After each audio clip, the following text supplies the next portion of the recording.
I'm not surprised, motherfuckers.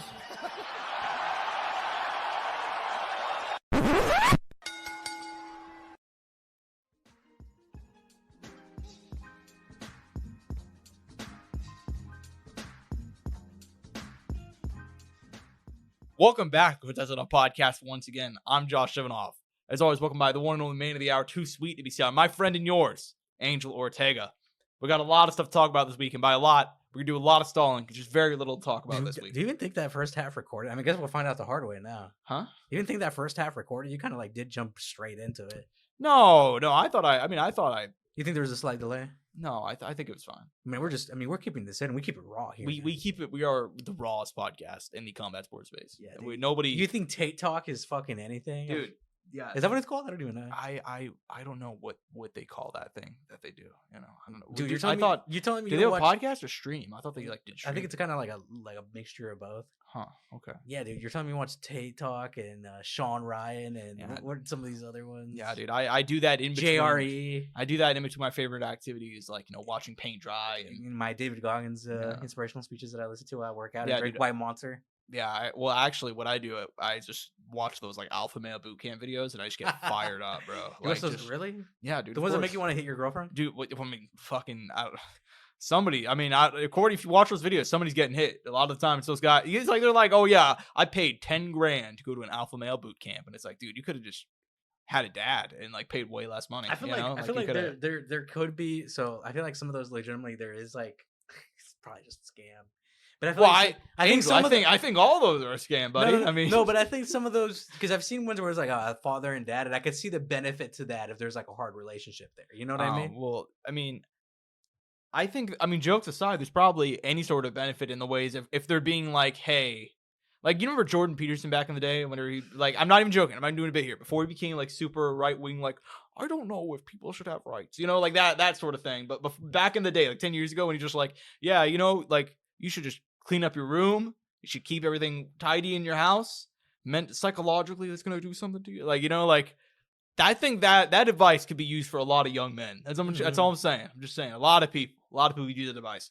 But then you have the alpha male boot camps where it's like it's getting in the face like, are you a bitch? Okay, are you a bitch? Okay, well there's those, but the one I saw was more like it seemed more like they made him do a bunch of physical activities with her. It was just like father and son doing a bunch of physical activities. Huh.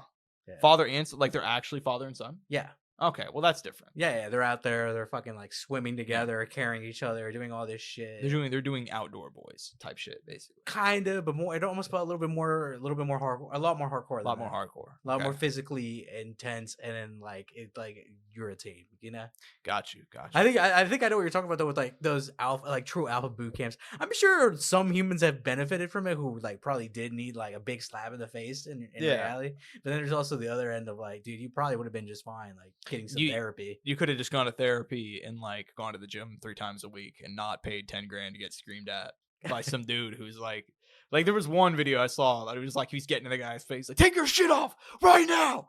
I'm not a bitch. Are you a bitch? Like, just, and it's like, dude was $140 soaking wet, like bald hair, like just like it's like I know. Does that not hype you up? I mean, dude, it's like American History X, bro. Like American History, like literally that guy, Edward Norton. That's that guy. That's exactly what he looks like, But yeah, bro, I find that shit so funny, But anyways, fights, boys.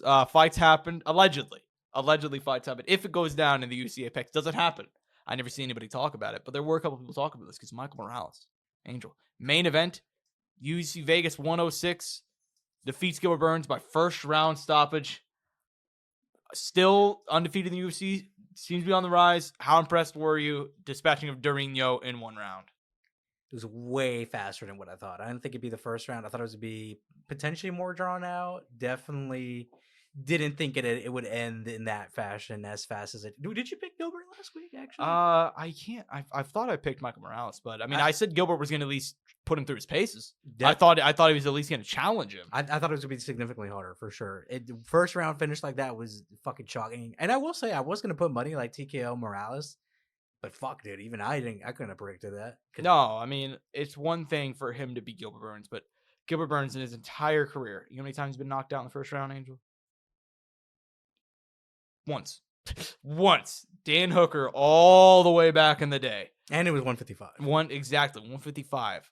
Durinho as well. So a couple things. Gilbert Burns, I feel like we can kind of, I don't want to say write him off now, and it's depressing. I think one of the most depressing ones in a long time.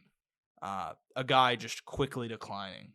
And we see it, right? We have the dozens of examples of the years, the Tony Fergusons of the world, the BJ Penns of the world, guys who just fall off a cliff overnight. And Bilal, it looks like probably that fight where he fought Bilal, Gilbert had the fight where he fought Bilal and he kind of dislocated the shoulder in like round 1. And he fought 4 rounds of the dislocated shoulder. It looks like that was probably the end of his actual run. How old is he? 38? He's 38, turning 39 in July. I mean, dude, we gotta. Yeah, it's time. We gotta call it a day. I mean, I don't know about retirement, but I mean, we gotta figure something out. But I mean, you gotta think about longevity, looking forward, and kind of like the life afterwards. And the guy has a personality, has a family. I mean, there's other things out there. It's hard though, dude. I get it. These guys love to fucking fight. I mean, funny enough, we were talking about wrestling earlier. How these guys are like, dude, they're in their 40s and 50s still pushing it, and it's like, what the fuck, dude? Yeah, well, and that's the case for like combat sports in general. I don't know what it is about. I mean, I don't know. I don't really consider wrestling to be a combat sport, but it's kind of in that sphere, I would say. Boxing, MMA. Entertainment, you know. Yeah, it's sports entertainment. There you go. But I put it in that sphere with MMA and boxing sometimes, probably because there's a ring. I don't know why, and like it's an individual. It's kind of funny, but there's been crossover there, you know. That's why I'm saying. Because of catch wrestling back in the day and all that. Yeah. We've had guys transition over. But the point being, like all 3 of those groups, they all go and tell. Like I saw Ricardo Mayorga boxing this past weekend, 51 years old. Yeah, knocked out some guy. I don't know the context, but yeah, dude. Baddest motherfucker. We got Manny Pacquiao coming out of Manny Pacquiao, dude, 46 years old. You know what's crazy? He might win. I don't know if I'd pick him, but he might do it. Dude, you know, like it's a one sad example, dude. Bigfoot, you know.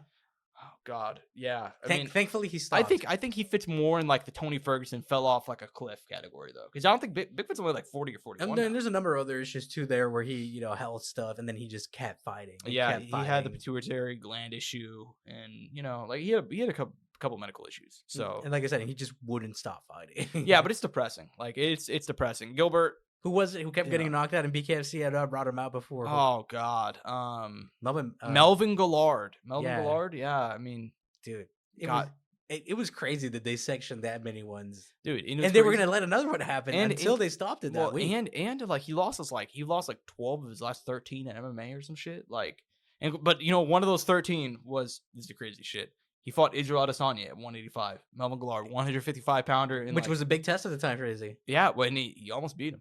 He almost beat. People forget Melvin got the back in round 1. We're a few exchanges away from the funniest outcome in MMA history. But could you imagine Israel Adesanya's one loss up until he climbs the ranks?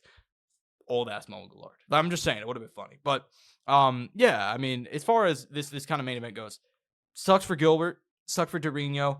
Happy for Michael Morales. What do you think could be next for him? Literally anything. I mean, I think with him, you got a slow roll. He's 25. There's no downside, and also like there's still questions with him. I feel like with some of the other younger guys, you kind of know where the issues may be or maybe the holes are, and it's like, what's the point of rushing? Also, he's big for this division. I don't think he'll end up being a 170 for the rest of his career. I'll actually be surprised if he stays at this division this whole time and doesn't end up moving to 185 at some point.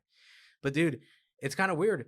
I gotta admit it, and it's odd experiencing and going through it kind of like a little bit once again. Because when I kind of came into the sport, like it kind of had already happened, but like this transitional phase of all these kind of people leaving and aging and all of your favorite fighters, like the cycle. Well, I saw a post on Instagram, dude. The previous top 5 of welterweight are now 0-13 in their last X amount of fights. I don't know if you knew that. I didn't know that, but that honestly tracks. Yeah, that's like it's Kamaru Usman, Gilbert Burns, Wonder Boy, and I can't remember. They had another one, Colby.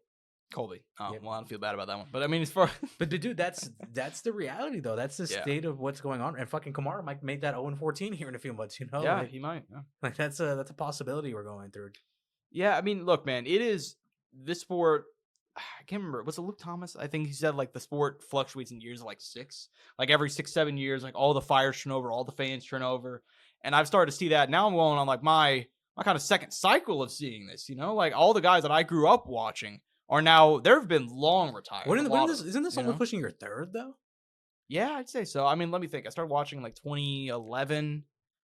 And I'd say like most of the guys like that I was really into for a few years, like I'm talking like the Lawlers, the Condits, the Joe Lozons, like the fucking, like all the lightweight killers back in the day, like the whole heavyweight division's gone. Like all those guys are gone from when I started watching. And now we're moving on to guys like Gilbert. Gilbert was relevant in 2020. He was the shit. 2021 he was like popping. And now also the thing when you were watching, there was still a lot of Strikeforce WEC guys. Where like now, no, they were coming in too. Yeah, where now you probably have like one or two per if that. Yeah, exactly. I mean, Strikeforce, a lot of those guys are gone. WEC, well, it used to be Pride never died. Now it's like, damn, WEC never died. That's what I'm saying, dude. Jose, all those gone. Soon it's gonna be Bellator never die. Like, God, dude, I know. Like it's and crazy. Before you know it, PFL never die.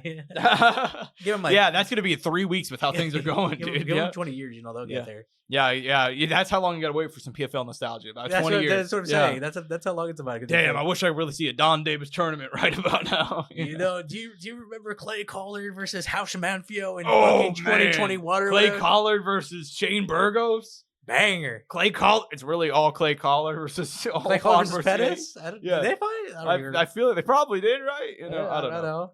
Look, but sucks for Gilbert, man. I mean, I really had higher hopes for him. I didn't expect him to win necessarily, but I really expected him to put forth not really more of an effort because he kind of just got bombed on. But he got blown out. Yeah, I expected him to put him through his paces more, have more of a challenge. Extremely impressed by Michael Morales, man. Good stuff there. Damn near flawless victory. Anytime he had to kind of work his way out of position, did it really quickly, got taken down, immediately got up, great stuff there for him. Moving down to the co-main event. Admittedly, I don't think there's a lot we have to really say about a lot of these fights, but I mean, look, it was an overall, I'd say it was a mixed night of fights. Co-main event, though, Mariano Santos defeating Sadiq Youssef 30-27, 30-27, 29-28 across the board. Huge win for the rising lightweight. What do you think, man? Well, I mean, he had to get this one back, and especially because it was on a quick turnaround because he had the Francis Marshall fight where people were kind of like, oh, he didn't get that one, and especially coming off the TUF victory, getting the TUF contract, he had expectations. There was this kind of like, we expect this from now, expect him to be good, going forward, and then he gave that performance, and then being so young and being 24, it's kind of like, so he needed to get this one back. Yeah, man. And hey, look, how about the nickname, the Legend, Mariano Santos, the Legend,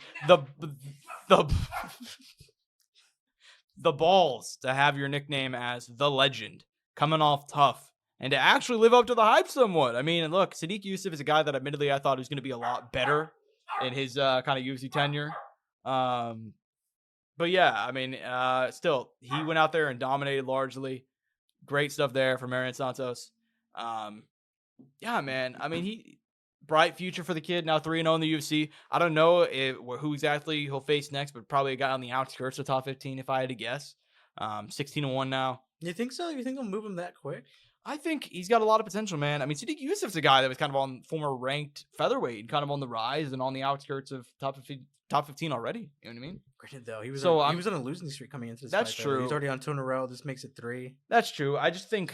Granted, though, the names, though, Edson Barbosa, Diego Lopez, Martin. That's what I'm saying. But this was Edson Barbosa 2 years ago, though, too. There's an older Edson Barbosa. What do you mean? Are you trying to say Edson Barbosa's past his prime? It's 2016, Angel. I don't know what you mean. I'm still mentally... How old do you think Edson is at this point? 37? 39. And you know what? I really thought I had it with 37. I'm like, damn, like he's old now, bro. No, it's way worse than I thought. They gotta rework that mural of him. Everybody in you love, dude, is old, dude. Yeah, dude. Everybody, and you know what? I gotta pour one out for my buddy Joe Biden. Not sure if you heard the news. Yeah, man, it's really tough for the old people out there right now. Well, people are dying that have never died before. Like it's tough times out here. So, yeah, Barbosa, man, feel bad for him. But first that mural in Brazil last year, now this, being 39 years old. Jokes aside, good for Mariano Santos. Good stuff there. There was an odd co-main though. No, it was a very odd. I want to say it again. Grant. Oh, but I forgot we did lose a fight. We lost Paul Craig versus Alpha Balto. That was the original. Did we ever know? It was they said medical reasons for Balto, right? Wait, you don't know? No. Balto had herpes. This is not a joke. He came out and was like, I have herpes. That's why I can't fight.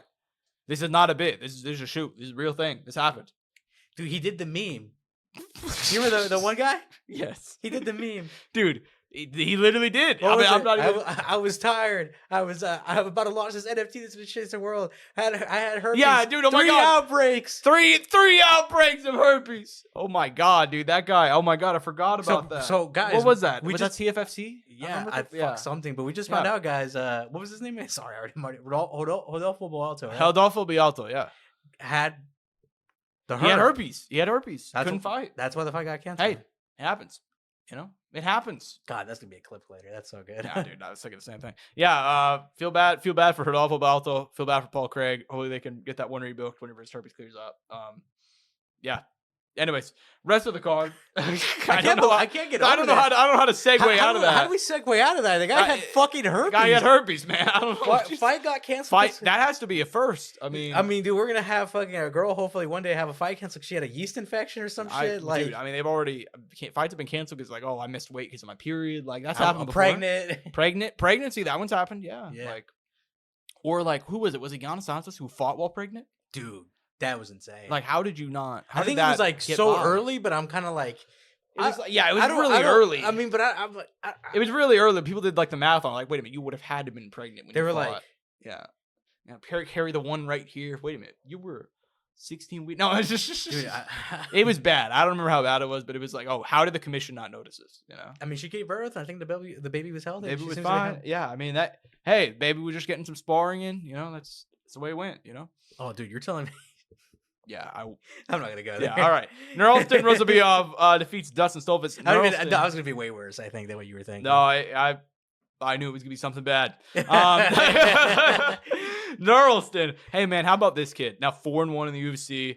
He had that one short notice loss to Buckley, but ever since then, man, he's been rolling. He's not 7 years. I will say this fight was one of his not. It was not a great performance. Dustin Stolfitz kind of cleaned him up a little bit in that first, but he won the fight. I mean, that's all that matters, and he's 3-0 at 85, and hopefully he can continue this trend. Seems like that's his weight class, man. And once you find your weight class, everything else can kind of it'll fall into place. Yeah, exactly.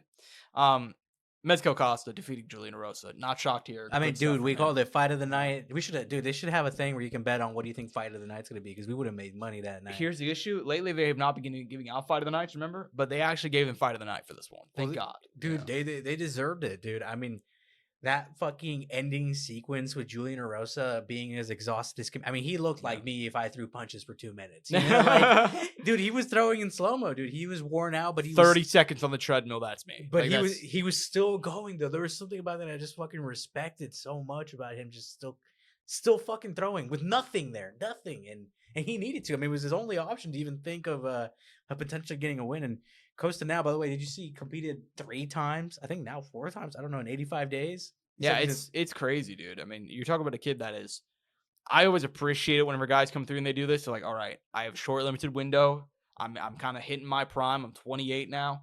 Let's just fucking go for it. And Mezcal Costa has fucking gone for it. In the last year, 4 fights in under a year. I think it's actually 11 months. Last June, beat Shailin Nurumbike. That fight was not rigged. Unlike Shailin's, depending on who you believe. No, but jokes aside, he beat him. He beat Andre Fili. He beat C-Rod. And then he beat Julian Erosa here. Fight of the night. 4 wins in 11 months. Great stuff there. And he looked good. I think this is some of the best he's looked. And hopefully, ideally, they can progress him into maybe potentially ranked. I think he has he's a potential now. Like, now I kind of see it. He does, man. And he's another guy, I think, like on the outskirts of top 15, top 20 guy, somewhere around there. You know, like he's not far away from a ranking and entertaining too. Exactly, which helps a lot. Well, and seems to be DTF. Well, by the way, we haven't done this one in a while. Oh, DTF fight of the week has to be Mezcal Costa. Right? It has to be. Yeah. It has to be, right? Yeah. I mean, we might have to throw Julian Erosa in there too because of his performance. Well, and then there's a guy on the undercard I got to give a shout out to in a minute, but yeah, there's a couple of good candidates for DTF fight of the week. I feel like, you know, a lot of guys were down to fight. Yeah, that's what that means. Any new people turning in. Nonetheless, Gabe Green submitting Mateus Camilo. Good win there. Wow, that one good for Gabe. By the way, yeah. Did you watch this card? I didn't even ask you that. Oh yeah, I watched most of it, man, because there wasn't like a major boxing. And it ended early. Yeah, it ended really early, which was wasn't that so nice? Dude, I don't know why. Hear me out. If I was in control of the UC for a day, you know what I'm doing? I'm turning the start time on like every card to like even pay-per-views, like the main card of like everything, an hour and a half early to like 7 o'clock. That means the shit wraps up by 10. That's like college football type schedule. You know what I mean? I think that's perfect. You got like an hour or two to kind of like sit like, oh damn, that shit. And dude, and think about it. It ends late for us, but imagine like living in Cali, oh my God, Hawaii. Well, yeah, Hawaii actually not Hawaii. No. I mean, never mind. They're fine. I'm thinking the other way. Imagine living on the East Coast. Yeah, there you go. Living in New York. East Coast is an hour ahead of us. Living in Maryland, dude. Living in Florida, trying to watch the shit, Puerto Rico. Dude, there are times whenever the main cars wrap up at 1 o'clock our time. Fucking, can you imagine like 2 a.m.? And dude, fuckers are at a bar watching a fight or something. I'm not even joking. I think that could genuinely have something to do with like my less interest in the UFC now. Like I'm not 16 and I have like obligations on Sunday mornings. So like I'm like, oh dude, I'm not gonna stay up till 2 a.m. fucking ripping the watching Bilal Muhammad. Like, what do you mean? Like, yeah, dude, I'm not gonna take 16 dabs tonight. Yeah.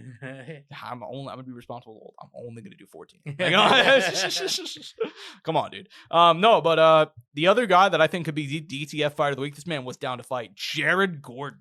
Out of nowhere, dude. Out of nowhere. This was the most shocking moment.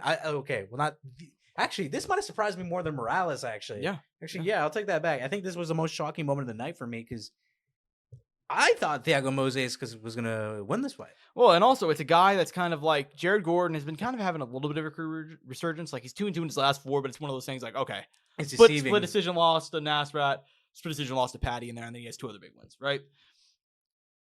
Thiago Moises, the younger guy, like kind of has fought more high-level competition as of late. I mean, he just fought BSD like a year and a half ago, I think, something like that.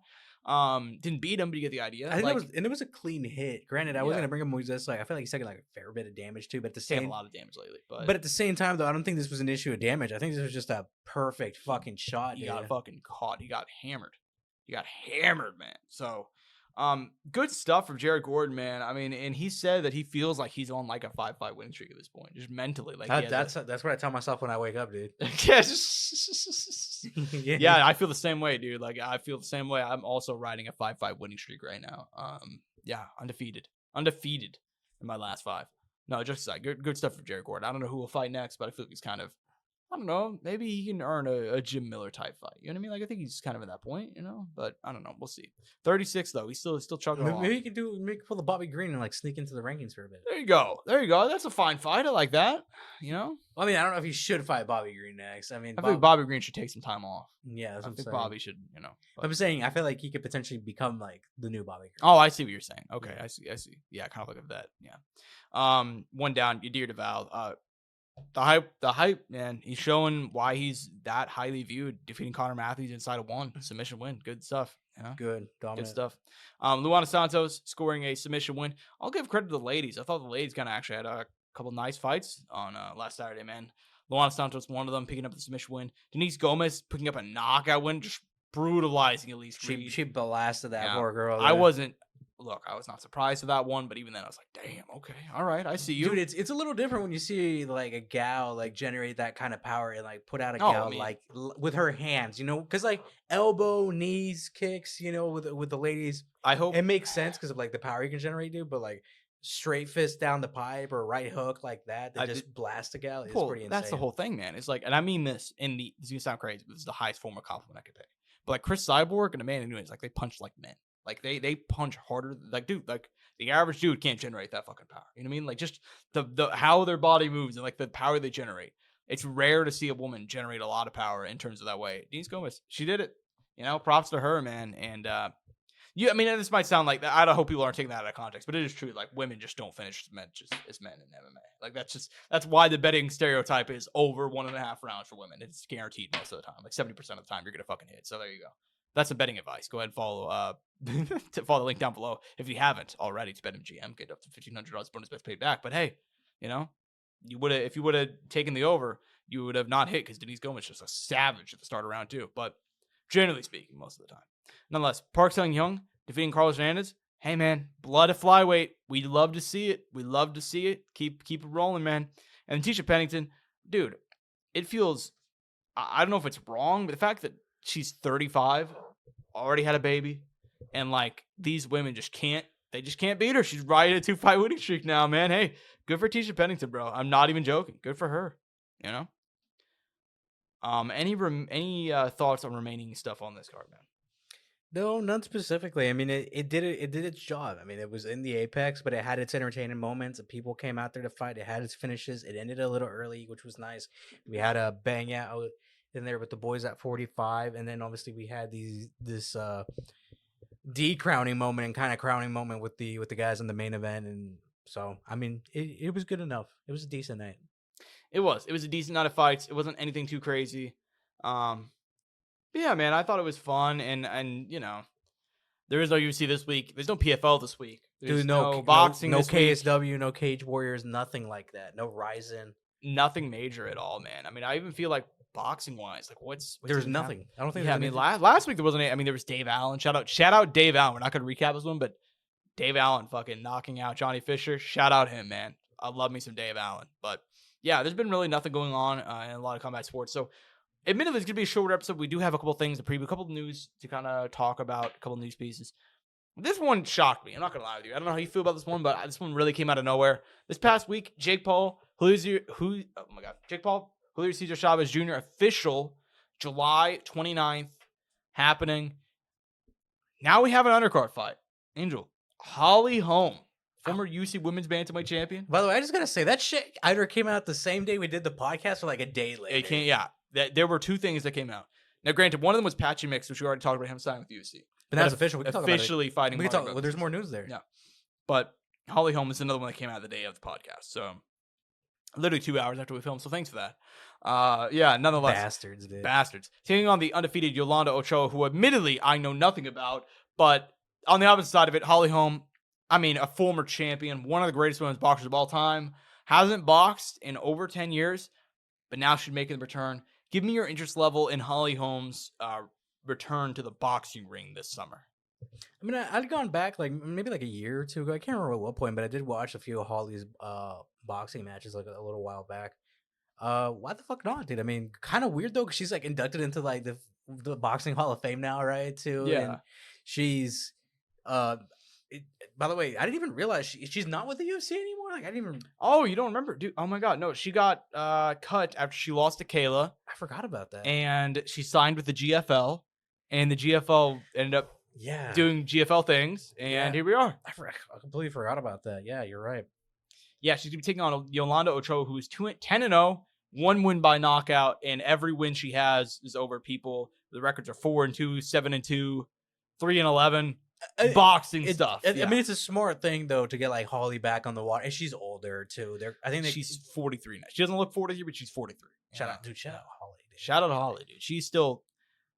Look, dude. Even whenever Dana was like, "Oh yeah, she's got to retire," she's after the Kayla thing, and I'm like, because she didn't just sign the fight, but she also signed an MVP promotion. She did sign with MVP, which is huge. By the way, power move, right? Out of Jake, just like fuck you, Dana. I think Jake Paul, for all the things you could say bad about him, believe me, there's a lot. There's a lot of bad things. Dude, I would beat Canelo. Sure, bro. Dude, there's a lot of things that he's done, but there's some things that he's just done right. There are some things where it's like the meme, like the worst person you know has made a really good point. That's Jake Paul. Like I'd say like once a week. I'm like, fuck, you know, he kind of ate there. And I think signing Holly Holm makes a lot of sense, man. I think here's the reality. U.S. boxing is in a really weird state. You have Mr. H.E. Turkey Al Sheikh over here running a lot of these big fights. And then you have a huge gap between everybody else. Can I cook? Like, am I allowed to cook here? Yeah, I mean, I can't co-sign everything you say. No, within reason, am I allowed to cook? Go ahead. And I mean, I don't know. I think like some of this is not even that insane. I think because I'm going to be talking about like the general U.S. market. I think people in the U.S. just don't give a fuck about boxing like they once did. That's true. And you know what I think? I think a big part of that is a couple different reasons. For one, I think we need to get rid of pay-per-view. Nobody pays for pay-per-views anymore. Maybe we should just get everybody on DAZN. DAZN? I think people should sign up for DAZN. Actually, I think they really should. I think there's a couple of big boxing. But that's the thing though. That's like the entryway for like it's a commitment. I'll say that. Yeah, but nowadays, dude, I mean, what isn't a commitment? You know, if you want to watch football, shit, dude. If you want to watch baseball, God, it's brutal. You gotta have Netflix. You gotta have this other app. We could do an entire thing about this, dude. I'm not even joking because, like, dude, watching sports now fucking sucks. It just does, dude. Like, I'll use a different example from the non-world of boxing and combat sports to make my point, okay? Because everybody knows this is the case for combat sports, but for NBA, dude, like the Thunder.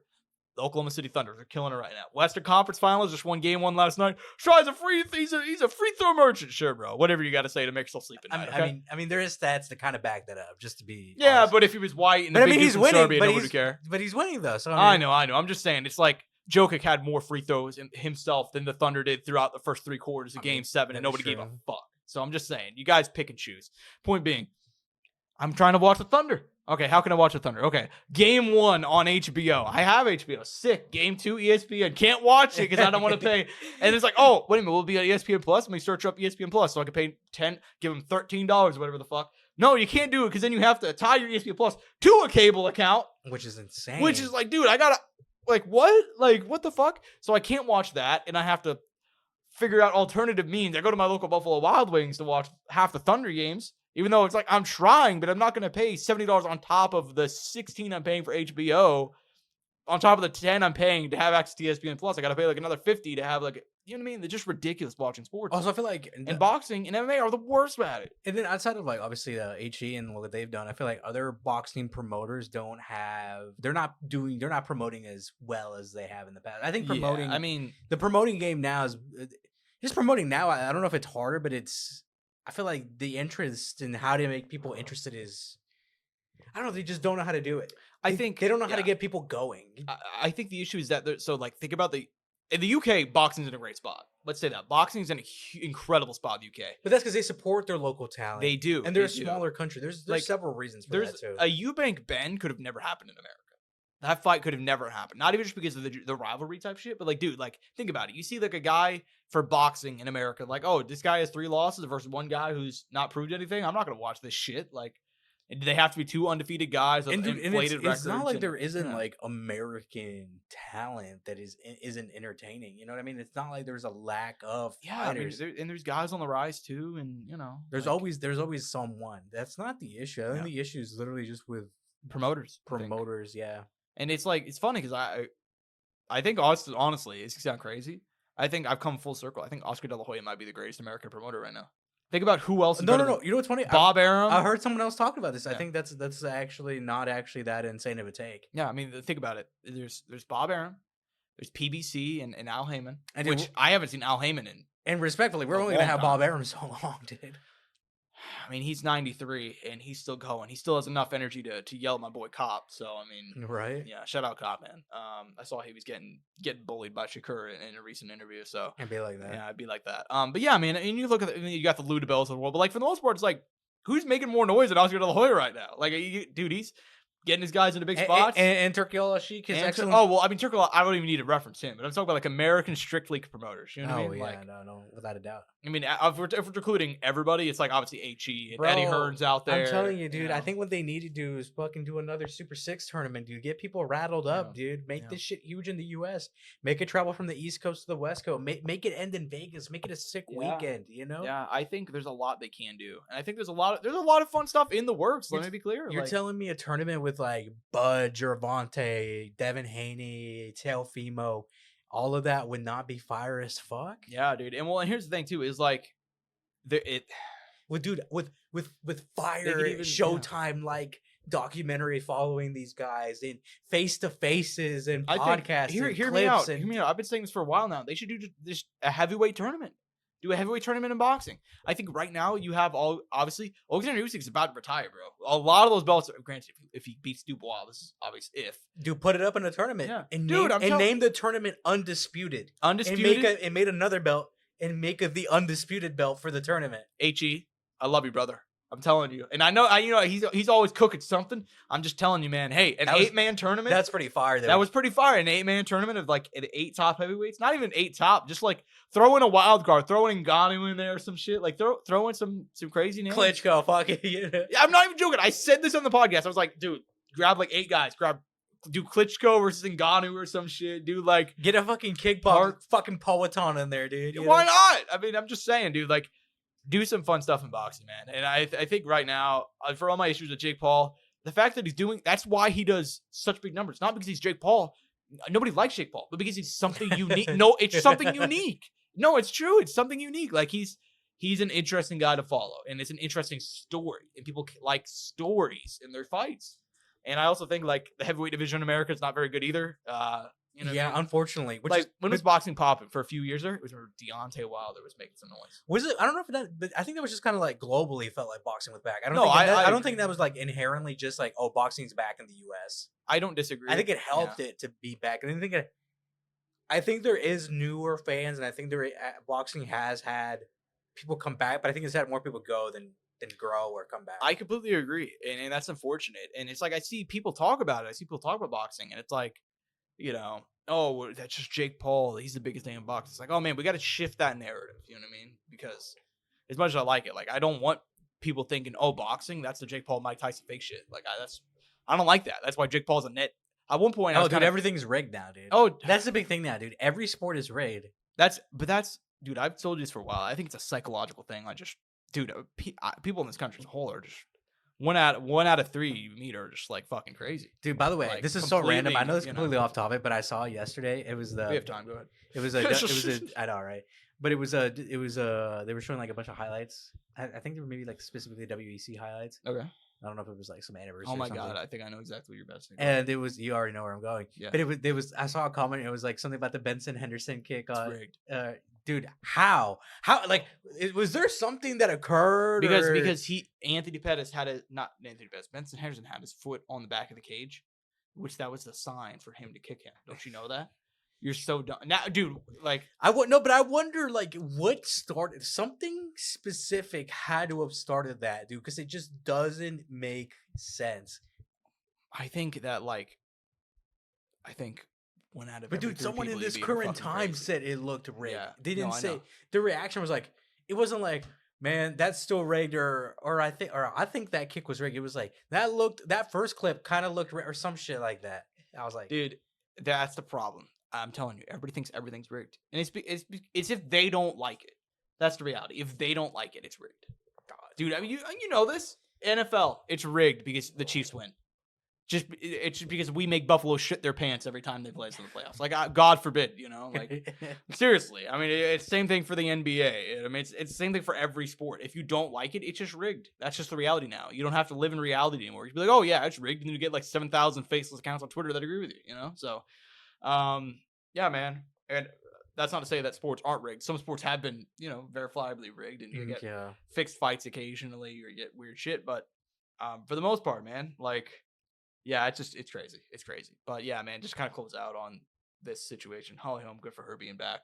I'll watch that card when it happens. I mean, I'm interested. I have to admit, Gilberto Ramirez on the undercard. I mean, I like that co-main event, and they're clearly trying to set up a fight between him and Jake. And it's like it's the card's getting built up well. Yeah, I mean, dude, can you imagine the reality where Jake wins the title? Like that would be your nightmare, wouldn't it?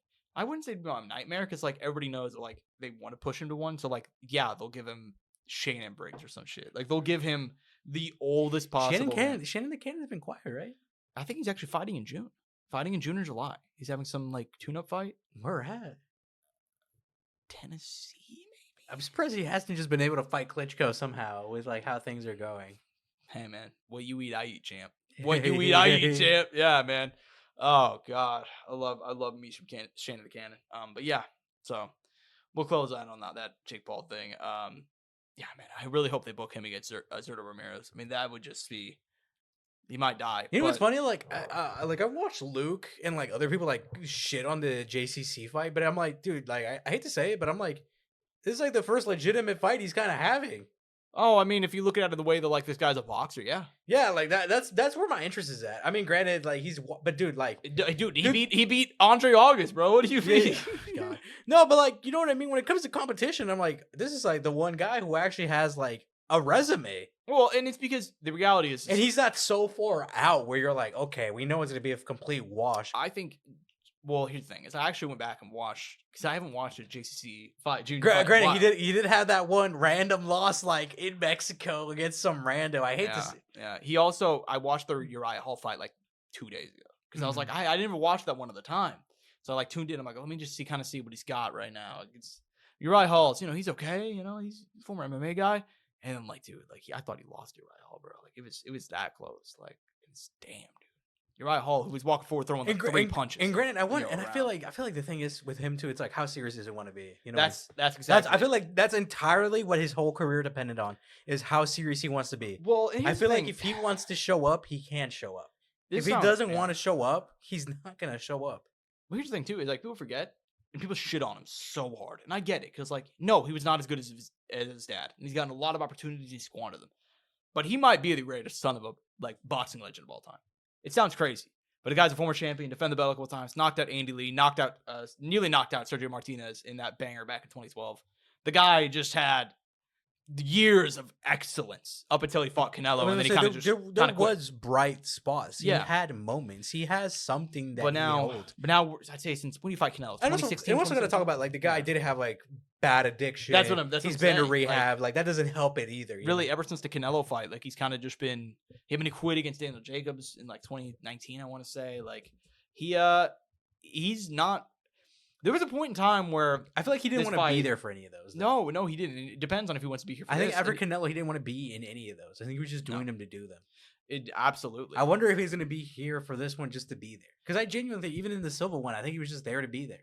I mean, he missed weight for that one, too. That's what people forget. He just never gave a fuck. That's what I'm saying. Like, I genuinely think he hasn't cared in a few years. And I wonder if he actually cares, what can he present? You know what I mean? Yeah. I think even if he does care, though, the issue is big size difference. He and his promise fighting down at like 150. And that's the other thing. And obviously he's already in the number of other issues we mentioned. Yeah. Like he's never been a guy that really he kind of peaked out at 168 as far as his weight goes in his career. Like whenever he fought like Anderson, that was 175 and he's real blown up and didn't look good. Like, right. The Uriah Hall fight was even worse than that was a cruiserweight. This one's gonna be a cruiserweight. So yeah, man. I mean, I don't have high hopes for him winning. I do think you're right. I do think it's like the most legitimate fight he's had. I mean, if you look at it, I kind of hope he goes out there and gives it his all. I hope he goes out on his shield and he gets some respect. I think no matter what, I do think he'll probably show up to bang because even whenever he's not been in good shape, like he is kind of a go forward, throw punches, except for the Canelo fight. Go forward and kind of lay it. Dude, when you got that kind of competition in front of you, you know. Yeah, that was the most disappointing fight of all time, though. I still think. Like, I remember getting hyped up for that one. Like, okay, Mexican on Mexican violence on fucking Cinco de Mayo, bro. Like, let's go, man. And then just threw no fucking punches. So, what are you going to do? But, I mean, yeah, we'll see. I mean, it's better than the Mike Tyson fight. Oh, it's better than fighting 58-year-old Mike Tyson. It's better than fighting Ryan Borland, who, like, retired due to, like, head issues and then came out of that's what I'm saying. Like, this is one of the better matchups, and and like I said, dude, and like I'm telling people, like I've been saying this for fucking years, dude. We have this shit recorded on here, for fucking 300+ episodes now, where I've been coming on here, guys. This was always gonna be the end result. This was always gonna be the biggest cash grab you ever fucking saw. Like, oh yeah, he doesn't. You guys think he cares about fighting? Like, no, it's money. I feel like if he does, it's only to an extent. Oh yeah, I mean, I'm sure. Obviously, there's a part of him that's like into the competition aspect and into the fighting aspect. He wouldn't be doing it otherwise. And cares about his business partners and some of his training partners. Yeah, exactly. But I don't think he like genuinely thinks or wants to become a champion in that way. And let's be honest. I mean, he is the reason Katie Taylor and Amanda Serrano have made the most money they ever have in their lives. There you go. And that's why women's boxing is in a much better spot as well. Yeah. And we need all the help we can get. By the way, speaking about women's boxing, you saw Clarissa Shields came out. Like, I don't remember if it was this week or last week, saying she's done with MMA. I did see that, and good. I'm not trying to be mean here, but I mean the reality is that she was not. I was always if she was in a jump ship, she would always have to make a full transition like Holly. Yeah, she'd have to go all in fighting. I think she fought 3 times in like 4 years or 5 years. And went 2-1. Hey man, that's not bad, dude. There's some people who don't even fucking want to fight in MMA. No. I mean, I remember James Toney. Obviously, he lost. I mean, who else, man? There's been so many. I brought him up earlier. Shit, Serrano competed in MMA too. She's 4-0, I think. Yeah, I think so. Granted, though, she has like 2-3 submission wins in there too, which is kind of a shout out Butterbean too. Right, won a lot of fights by sub, more submission wins than BJ Penn. Butterbean. So yeah, I think he has more subs than knockouts. What the fuck, was he laying on people? I mean, dude, a lot of he would lay on people and they get him into like some omoplata type shit. Like the guy, I'm just not even joking. Dude, he had some crazy submission back. That's wild. Like some arm locks and shit. Like I was crazy. That's kind of cool. I need to look those up. Yeah. Anyways, good for Clarissa Shields. I think she just was not suited for the game, especially it's hard to make it the transition when you're post like 25, 26, and that's kind of. She was around that ballpark when she started. She's a good athlete too. I mean, I just don't think she was ever really fully committed to MMA. No, and maybe if she was, I think if she was fully committed, she'd be actually a lot better. But I mean, you can't be not be fully committed in fighting gals who've been training for years, especially on the mat. So also just getting kicked in the legs, getting kicked in the face. Yeah, exactly. All that. You know what I mean? There's a lot that goes into it. Speaking of PFL, they've made a few signings over this past, not really a few signings. They made 2 signings and they've announced a couple fights. And I want to give them some props. They signed Kevin Lee. Talk about that. We're supposed to be fighting this summer. Official? That is official. He'll be fighting later this summer for the PFL, which I think that's a good signing. I think Kevin Lee, if he's healthy, still has some juice. I think. Is he healthy? That's the question. I don't know. We're gonna find out. Also signing Sergio Pettis who will be fighting Rufion Stotts on a card later this summer. That's a great fight, dude. But we're talking about shit that should have been done. Though. That's the other side of it, right? Like these are things that they should have done a long time ago. Been done. These fights should have been happening. How long has it been since Stotts fight? Oh, since the last fight. Oh man. Well, since he last fought, I guess is probably the better way to word it. Rufion Stotts, his last fight would have been October 2024. So actually not that That's bad. actually not that bad. Prior to that, though? Prior to that, he was out for a year. Over a year. I mean, brother. So there you go. Brother. Yeah, brother. Brother, what are we doing? By the way, did you see the... I mean, I'm all over the place over here. You saw the Habib facility and out there where he's at? No, I didn't. Dude, insane. Insane what they built out there. I mean, they got a lot of money out there. I mean, he has a lot of money. Him and Islam have generated a lot. That's of true. That is very true. Not everybody. They built some sick facility in Dagestan, dude. I mean, this place is beautiful. Yeah. I mean, on top of it, I'm sure it's like as far as like technology and stuff that's in there, it's probably insane. But like, actually, the place just looks nice, and it's up there in the fucking Caucasus Mountains, dude, which is even crazy. Yeah, love that. Anyways, yeah, PFL 7, June 27th, Chicago, Illinois. Sergio Pettis, Rufion Stotts, opening up that card. A couple other good names. Wait, they're opening up the card? Opening up the main card. Oh, yeah. Okay. Oh, yeah, not the whole card. But I was about to say, how stacked is this card then? I mean, the main card is Antonio Carlos Jr., Samuel Powell, Dalton Rosta, Aaron Jeffrey, Phil Davis, Sullivan Cauley, and Fabian Edwards, Jocelyn there. I mean, that's solid. That's a good for PFL card. Yeah, it's solid. So guys, these are really baseline simple things you could do. Just book more fights like that. That's all you got to do. Just notable names. No backstory. No tournaments. No tournaments. Just book the fucking fights. Crazy how good that works. Crazy. Kevin Lee. You just signed him. Who can Kevin Lee fight? Who's a big free agent? Is he competing at 155 or 170? Didn't say. But dude, fuck it. Tom Pettis again. It sounds like not even trying to be Kevin Lee, Anthony Pettis. I'd watch that. Yeah, there you go. Right? There you go, bro. Anyways, man, we missed this one. We didn't preview this card. I kind of feel bad about it, but I want to give the man some shine. Darren Till. The Gorilla. Did we really need to preview that, though? No, not really. Exactly. Because there was really nothing happening outside of that main event that I cared about. Exactly. Chase Demore, though, he picked up... I still like some Chase Demore. You like Chase Demore? I like Chase. I like him because he's a donk. He just goes out there and bangs. He is a donk. He gets it. You know what's funny? He gets it. He gets what he needs. Look, you might not like the guy, but he promotes when he's there. Yeah. He promotes. He wears that big belt everywhere. You know, he does what he needs to do. And then in there... He might get gassed, but shit, he's gonna throw. He's gonna throw haymakers. Yeah, Misfits 20. He might even ground and pound you. That's how good. That's how entertaining he's trying to be. He might get into a fight with Nate Diaz and shit out the venue. I mean, anyways, man. I mean, yeah. I mean, I don't think there's a whole lot we really have to say, but Chase Demore, he did knock out Tank Tolman, who I think I've seen him on. He's probably been on another thing. Yeah. Yeah. Ty Mitchell knocking out Idris Virgo. Idris Virgo. Then, I mean, dude. Going immediately to protest the stoppage to box rec. Was it this Misfits card or was there another Misfits card where there was like a massive upset? Oh man. It was this one. It was Dylan Price. Dylan Price was, I believe, 19-0. Ranked number 12 or 13 by the IBF at super bantamweight. And then he got deaded by this kid. Kari Kani Mansola, 18. He entered the fight 17-4. Argentinian cat, right? Argentinian cat, yeah. Just deaded him, man. Brutal knockout loss. It was. Wow. That's the type of shit that like Misfits should be doing, dude. I'm not even joking. They get it, right? Like it seems like, dude, if you cut out the tag teams, if you cut out some of the, they haven't had tag teams or any of that in a while. They had a fatal 4-way on this one, Angel. Never mind, guys. Yeah, dude. What are we doing? I feel so dumb coming on this show and be like, yeah, you know what? Great stuff from Darren Till. That Chase Demore fight was fun. And then, they had a 1v1v1v1 where they were tagging each other in and it looked like nobody understood the rules. Like, I turned the shit on just because I was working. I was like, dude, I think that's the issue too. Sometimes the rules are like a little like not perfected. Because it's not a real fight. It's not. It's just dumb. It's just dumb. If you guys just got rid of that, you'd be in so much better position. It's not a coincidence that when you started doing this WWE ass shit, the viewership fell. It's not a mystery. Dude, what happened to celebrity? Dude, what do you get that like actual dude, they're in the UK, bro. Make some fucking rivalries between some fucking soccer players, dude. Make fucking there you go. Ex soccer player fight ex soccer player. You had Wayne Bridge was gonna fight. Have him fight Wayne Rooney. Fuck it, dude. Wayne why not, dude? Why not? Do something crazy, bro. Like literally, like it's very simple. There's little things they could do. But yeah, I mean we'll close out with the main event because Darren Till knocked out Darren Stewart. They'd kind of teasing if I was. Well, they gave him the decision, right? Excuse me. So he knocked him down twice. Once in round one, he was dude, I'll tell him first 3 rounds. Like, God damn, Darren Till might be the greatest boxer on the planet. Like, I'm not even joking. The man could not physically miss rounds 1 through 3. And then he just gassed out really hard. And Darren Stewart almost made a comeback and won. But in the last second of the fight, looked like he knocked him out. They said, they're like, okay, yeah, fuck it. It's under the scorecards. Ended up losing by unanimous decision anyway, so it didn't really matter. But, like literally the last punch of the fight. Sick finishing sequence, too. Oh, yeah, dude. Last second of the fight, floored him with the right hand. So, great stuff from Darren Till. Had him going crazy on the ropes, dude. I don't know who he's going to fight next, but give me Mike Perry, give me KSI, give me Jake Paul, give me Logan Jorge Paul. Masvidal, dude. Give him Jorge. Like, I think there's a lot of...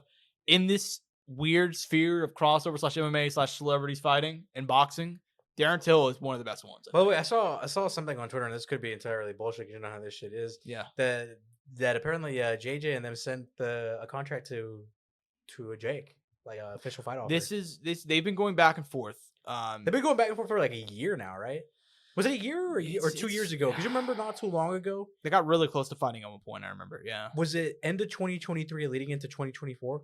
Is that kind of what I'm thinking? I believe so. Because there was a point in time where we were getting, it seemed like it was finally going to happen. Yeah, it is, man. There was a point around there where it really seemed like they were going to fight. And they could never figure out the weight. And now still, here we are, and they still can't figure out the weight. Well, dude, the thing is, I feel like Jake wants to fight at one weight class. I think JJ wants to fight at another, which I've always said, I think JJ's better at a lighter weight than a higher weight. Yeah, and I don't think the fight makes much sense at this point if they're going to... I mean, KSI is like a natural light heavyweight, and Jake's fighting at heavyweight, so... Mm-hmm. I don't think they're going to find a way to meet in the middle, and I think maybe they will at one point. Is that fight still big now? Yeah, it'd be massive. It'd be a massive fight. I don't think. Do you think it'd still be as big as the Logan one? Probably not. Right? No, I don't think it was as big. I think if they did that fight in 2022, they could have sold out at the right time. They could have done Wembley Stadium. If they could have done the right time. Oh no, yeah. I mean, dude, fuck. Dude. Well, 2022. Well, the Sidemen have sold out Wembley. Well, yeah, exactly. There you go. But like 2022, that's whenever JJ beat who was it? He came back. He won like 3 or 4 fights. Knocked out Joe Fournier in there. Like that would have been really big. But then he decided to chase that Tommy Fury fight. Had the worst fight of. I mean, that fight was way worse than the Jake one. Like that fight was just a terrible fight. Shit, at least Jake knocked down Tommy Fury. At least, yeah. I mean, in case I almost knocked him down too. But the fight was just terrible after that first round, where like there was kind of some excitement there. So. And then he had the cancel fight with Dylan. Like, I don't think KSI just needs to book a fucking fight and get back, and then you can focus on the Jake shit. Like, I don't think, like, it's that simple. Yeah, probably. I mean, I know he had gotten sick and had to cancel his fight and shit. Dude, we didn't even know if Dylan was going to show up or not because you know. And I didn't think he was going to, but it ended up being KSI pulling out. So what are you gonna do? Right. What are you gonna do? Also, JJ's older now. I mean, JJ's in his early 30s now. Yeah, I think they're not. I don't think that fight's ever gonna happen. No, and if it does, I'm sure like the deal is going to be like insanely lucrative and the amount of money, and they're going to probably like promo the fuck out of it because they're probably going to have to make a fuck ton of money back. Yeah, it's going to be a world tour type situation. If they Dude, I mean, there's one man who can make that happen. Turkey all his shit. No, we're not. He's not doing that. He's not in that business. He's not going to touch that bit. He's not going to touch that business. Unless the money got crazy there. I mean, KSI does have a good relationship with HE, but I mean, I don't know on the inside as far as what they do there. I mean, the rumor was that maybe Alcatraz Island KSI was going to headline event, maybe against Nate Diaz, but I don't think that's like. Damn, I don't even know if that's still happening because there's been a lot of talk about Alcatraz. So. Getting reopened as a prison. Yeah, dude, that's what we need, bro. We're saving money. That's what we're doing. You know something though, but just as much fun as we can make fun of that, people can make fun of us. Oh, you guys want to do boxing matches in Alcatraz? But granted, that's cool. Well, dude, I mean, but that's infinitely cooler than it getting reopened. But the federal government isn't paying for that, so I don't care. No. My tax dollars aren't going to like. But if they were, would you be mad? To opening up Alcatraz? No. For fights. Oh, for fights. No, that's the only thing I would support. Roads and boxing matches. That's what I'm. Right. Anyways, start making guys fight, shorten their fucking sentences, dude. Let's do this shit like they do in Thailand. Fuck it, I'd be down. Is that a thing in Thailand? Yeah, I didn't know that. I had no idea. I guess I don't know a lot about. You don't know these guys. You didn't know there's like a whole like Muay Thai scene in prison where these guys are banging it out. I know that like prison boxing is a huge thing, but I didn't know like Muay Thai. So yeah, and we're a big thing in Muay Thai. Thing in Thailand. I mean, I don't know like a crazy amount about it. I'm sure there's like some fire documentary about it out there. Yeah, probably. There always is about anything. Yeah. You know. Anyways, move on. It looks like we're finally wrapping up the Jon Jones saga, Angel. It looks like we're finally getting a conclusion after he's been heavyweight champion since the fall of. Oh my God, is it 2022? I mean, it's been so long. I actually can't remember now. He beat Cyril Gane, obviously, in March of 2023, I believe. Let me just double check. Yeah, March 2023, he won the belt. He's supposed to fight in the fall of 2023 against Our boy Stipe Miocic pulls out. Tom Aspinall wins interim gold. We are still here. Jon Jones is still the heavyweight champion. And Tom Aspinall is still the interim champion. After all this time, after a year and a half, longest reigning interim champion of all time, to try and make this Jon Jones fight. He's actually done it so long, he's defended it. Jon Jones coming out yesterday and saying, in response to a fan on Twitter, somebody asking about, like, how do you feel like getting stripped of the belt? It's like, well, I don't really care about that sort of thing. Do you really think I really care about that sort of thing? I'm relaxing. I'm in Thailand. I don't care about any. I'm alluding to the fact that he's retired. Later on in the day, there's a video that came out of him talking to an old teammate. He's like, yeah, I'm done. I'm retired. I'm done. He is still the heavyweight champion as of now. So, Angel, how do you feel about the fact that we're presumably, after all this time, finally getting confirmation that we knew, like, we were correct in what we knew was going to happen? He was never going to fight Tom Aspinall. Well, if Jon wants to retire, that's fine, but he just needs to actually retire.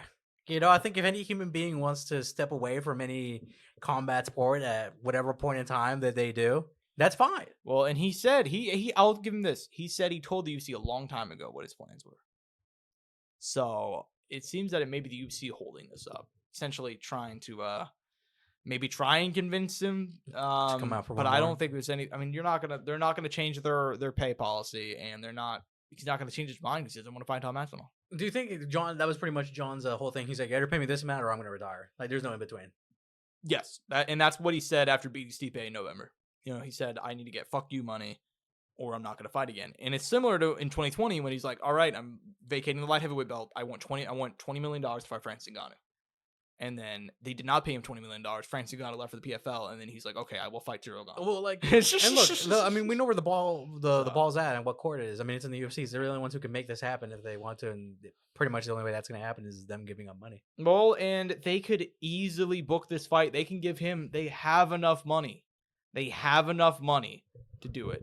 Dude, I mean, pretty much they're only. I mean, dude, like, give him a cut of the tickets. Give him a cut of fucking sales that are there. That, like, try to find a way to make it less hurtful for you. I mean, I don't know. Fucking get money from someone. Get money from Turkey Al Sheikh.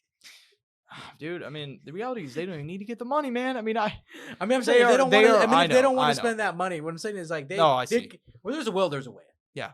They're raking in more money than God, and you're telling me you can't make Jon Jones fight Tom Aspinall? You can give him that money, dude. Like, make a fucking deal where the pay per view's $15 cheaper, dude. People will buy it, and they'll be like, "Oh, well, if I'm watching Jon Jones, I mean, the retirement fight, the last time, you know, they can make it big." Here's the reality: this is Jon Jones' final fight. The juice is worth a squeeze. Dude, give him what he wants. Dude, Jon should be Jon. They could have taken Jon on a fucking world tour to sell that fight. Exactly. And, like, dude, it's like I said, it's just they would have had to do Jose Aldo, Conor McGregor type promo for that, and they would have done a press conference in Vegas, press conference and show up in suits, England, yeah, you know, real proper face to faces, documentary, and not gonna happen. And it's like, again, another fucking fire promo video. This is the problem, man. And I love the UFC, and I'll always love MMA, but, like, over the last 10 years, not last 10 years, I'd say last 5. The sport's a flip, bro. Boxing's making the big fights. MMA just isn't. It's just a matter of the truth of the matter. Jon Jones, Francis Ngannou wasn't made. Jon Jones, Tom Aspinall's not going to get made. They're not signing. They're not signing the big free agents. They couldn't get McGregor back to fight Chandler. They couldn't get any of these big fights that they announced, and they just can't get them done. They're not signing any They're not signing any of these big champions of these other organizations. You know, they're not building these. Or they are, and then they're just burying them on the undercards, or they're not. For example, they signed Aaron Pico like 4 months ago. You know what I mean? Like, we're still waiting for Aaron Pico to fight. So, which, I mean, there's time. I mean, with him, there's time. Yeah, it's just a matter of, like, they can't get. I think they had the right done lately. But the thing is, I feel like they've had to experiment with that, though. You know what I mean? Yeah, and I get it because they did it with Chandler, they did it with MVP, and we got Patrick Mix fighting. I think number 8 ranked Mario Bautista. So yeah, on short notice. Yeah, short notice. So that's the thing. They've also, like, now seen how they got to do this shit. RDR too, who's kind of been a splash for them. Yep. Because they've also, like. I mean, who was? Because they signed someone and it turned out not like the Pitbull one was. I wouldn't say a disastrous signing, but it was a disastrous fight booking in my opinion. If anything. So that's the other thing too. You know, they're also trying to learn that. And great, I'm happy that they're doing this, dude, because it goes to show, like, there's talent. I've been saying it for years now. There's talent outside of the UFC. There's great fighters that aren't in the UFC. Guys don't have to go through the Contender Series. Guys do not have. There's a lot of guys that don't have to fight in the Contender Series. You gotta stop, bro. What do you mean? Are you sure that, like, these 7-2 guys getting signed in the Contender Series just aren't worth it? Dude, don't get me wrong. I think, like I say every time, there is a place for the Contender Series. There's guys who should fight on the Contender Series, but not every fighter should have to fight on the Contender Series to get signed to the UFC. Some people should just be signed. Yeah, I agree. I agree. And earn the money they deserve. Yeah, like, and on top of that, dude, we'll find out real quick if you don't deserve that money. Dude, that's the other thing I like when people are like, oh, they don't deserve this money or this and that, or they don't deserve a top 15 opponent, or guys, if that's the case, we'll find out. We'll find out real quick. That's one nice thing about this sport. If a guy doesn't deserve to be in a position, we'll find out real fast. We'll find out real fucking fast. I don't know where this whole thing of they don't deserve this, they don't. We'll find out. Exactly. And sometimes guys get pushed and they instantly. We saw Joe Pyfer recently, a guy they were trying to push. It's like lost his big step up, and then now he's dealing with shit like. So we'll find out, bro. The truth. I'm never going to Mexico City again, bro. Oh my god, bro. Like, how did you not? It's out, dude. Did you not Google like before you booked the fight? Why did you just get to Mexico? Like, damn, it's kind of crazy up here. Oh, got elevation, man. Well, he slept in the elevation tent. I know, it's just so silly, bro. But anyways, we'll close out, man. Maybe I'll get an elevation tent. Maybe I'll start like, you know something, Josh? I'm gonna sleep in an elevation tent for a month and report back. Dude, your cardio is gonna be crazy. Let me Google this. I actually am curious to see how much an elevation tent is. You gotta get an elevation tent. Okay, you gotta get the sauna. Okay, you're with me. You gotta get some ice bath type shit. You gotta get that. All these things are very important for recovery whenever you're a grown man. Yeah, very, very real shit. Oh, dude, some of them. Price varies, but on the lower, I've seen as low as $260. Yeah, perfect. $260. And then the sauna, you can get a portable sauna for $150. Dude, I can get it for less than that. $79 actually. Wow, how about it? Anyways, guys, in between us looking up saunas and elevation tents, we're gonna give you a mini preview because coming down this Tuesday, not this Tuesday, next Tuesday, with the time this will be released, The Ultimate Fighter 33, Angel. Daniel Cormier. I'm surprised we've been talking about this. Just to kind of give our thoughts on before it officially kicks off, you know. I think I'm gonna watch it just because it's DC and Sonnen. I was about to say DC and Chael coaching. On Team Sonnen, we've got Colby Covington, we got Mason Fowler, we got a couple other names. Whoa, that's actually kind of a fun little group. Team DC, Michael Chiesa going to be on there. Julius Creed of the Creed brothers in WWE, former amateur wrestlers, I believe, in Ohio. Dude, what do you mean, dude? Chael has Stephen A. Smith on there. He's got Stephen Smith. You mean future president Stephen A. Smith? Is that who you're talking about? That's funny. Yeah, so we got a couple names on here. Flyweights versus welter. This should be a fun season, dude. By the way, how do you feel about the fact that unfortunately, we're not gonna get like a big fight at the end of this between the coaches? Here's the part that really sucks. Granted, though, we don't get that big tough finale card where we have the coaches fighting in the main event. We got the guys competing on TUF. We don't get that anymore. But you know what really sucks? They wanted to do Mike Chiesa against Colby Covington because both guys are coaching on. Colby is on Team Sonnen and Chiesa's on Team Cormier, but Colby said no. So that would have been a really fun thing, and DC was like, "Yeah, I'll be in Chiesa's corner." Colby didn't the same character for like 12 episodes or whatever they would have filmed. Yeah, I think that'd be a really cool thing, and it's not like Chiesa hasn't won 3 in a row anyway. Like he's not ranked right now, but I feel like that makes sense. 2 veterans. Yeah. Guess not, though. Guess not. They said maybe DC and Chael said maybe they'll do like a grappling match or something. Going forward, dude, we should do like a legacy one. Bring back like old coaches. Maybe we could do a Rampage versus Rashad again. Rampage Rashad. I've said for a while they should do this more often because this is what I'm way more intrigued to watch this than Gross and Shevchenko. This sounds really silly, but like Ronda versus Holly. That's not even silly, bro. That's not even like silly. A legacy season, right? You know? Yeah. I think it makes way more sense to do these kind of legacy fighters and former champions and legends than to have like. Because I feel like, dude, like I want to see these guys. Also, it means something. You know. I think it's kind of nice for the guys because it's like, oh shit, like this guy's a legend. This guy, yeah. Well, and even though they're retired, they kind of advice, you know. And they also are genuine coaches. Like you see sometimes on the Ultimate Fighter, like sometimes these guys are strong coaches. They don't know what the fuck. Well, there's 2 approaches we've seen. They pretty much either let their coaching staff coach, they delegate, or they're just really bad at coaching. Yeah, and DC and Chael are both coaches in their own right. And they're hyper competitive guys. At least DC wants to win always. Exactly. So I'm actually really excited to see the season. I don't know how, if any of these guys will be good. Relative, I feel like this season will be one of the more successful ones in recent time. I would agree. But I'm saying like as far as talent wise, I feel like a lot of the guys recently we haven't had a big tough talent in a while. We've had some guys come through and be like top 15, decent level. What was the last one? We had fun guys, but what do you think was the last tough fighter that was really like to? Man, last tough fighter to find like legitimate success. Like, dude, it might be Juliana Pena. Yeah, as far as like actual championship level, I mean, you go back and Marion Santos is doing shit right now, but like he's not even ranked. No, yet. no, I'm talking like I'm talking like. Oh, you mean like we're like this guy's a ranked fighter? I'm talking like legitimate. Yeah, I mean it's been a long time. Even going back a few years. I mean, dude, guys, Mo Usman won. You know, like that's what I'm saying. We're talking about like, dude. At one point in time, a lot of the TUF talent they would end up being ranked fighters, top champions, even champions, even. Brian Battle is probably the one that with the highest ceiling right now. A recent time, yeah. Him or Petrovsky maybe. Maybe not so much. I think Battle's had a little bit more success. No, I'm agreeing. I'm just saying, like, Juan Espino, the GOAT from a few years back. Man. Yeah, I mean, how far back do you have to go, though? I mean, like, what was, like, legitimately the last, highest successful TUF winner? Like, Can you see the TUF winner list? I'm surprised there's not just, like, a straight up I feel like list. it's probably on the oh, my God, wrong page. Let me see. There you go. Post-show success. Let's go season by season. Or is these TUF winners? Yeah, why would you show me the people that... Did that just literally show you everything else? That showed me, like, who... Okay, all right. So let's go season by season. Okay. So let's go to the nearest the most couple of recent seasons. Let's go. Okay, season 24. It looks like they stopped tracking around season 26. So season 26. I feel like I've looked this up, though. I'm surprised this isn't showing... I mean, the flyweight season, actually. The flyweight season was the last time he had a lot of success. You had Pantoja on there, Moreno on there, Tim Elliott on there. I will say, but when you bring in... Tykar France. 16 former or however many it was from several promotions, you're going to get some decent. The last champion to come off of that wasn't like that was Kamaru Usman. Which was what year? I think 2014. Oh, dude, we're talking about 11 years ago now. Yeah, 2015, he won the Ultimate Fighter 21. That was the last time. Or 10 years ago. Excluding the weird flyweight season where like everybody was fighting for the belt, that was the last time. And then you skip the Carlos season because that would bring in strawweights. What year was? Then you had Juliana Pena. What year was the flyweight season? The flyweight season. Oh, flyweights or strawweights? Flyweights. I won't say it was 2019. 2017. So yeah, dude, we're looking at a few years now of like. Since this shit even was.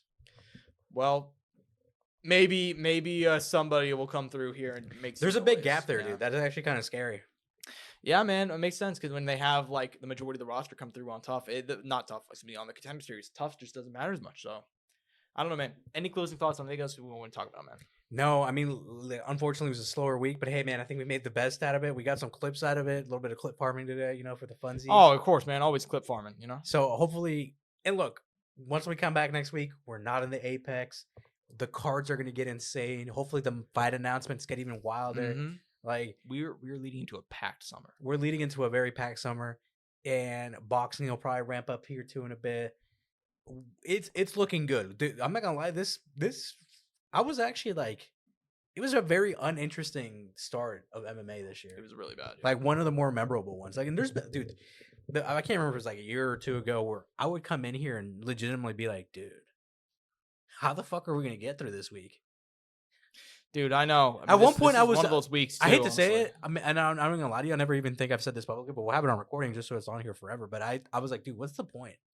Yeah, dude. Like, what are we talking about this shit for? Like, who's really hyped up about fucking that Vegas card for this past week? Like, there's been way worse ones in this past week, too. Oh, I mean. So. I get it. But you know what, dude? We just got to get through this, and then we got a huge summer. July 19th is the date. July 19th is Christmas. If you guys don't know, July 19th, Holloway Poirier 3, Usyk Dubois 2, Pacquiao Barrios, and PFL Cape Town. That's what we got. And even that PFL card's kind of lining up. Oh, by the way, that date's now been changed for the PFL. No, I know. It is now July 19th. It was originally July 26th. Oh, they're like, oh, yeah, fuck it. They're right. Let's go up with the biggest event of the year. Fuck it. Yeah, perfect stuff, guys.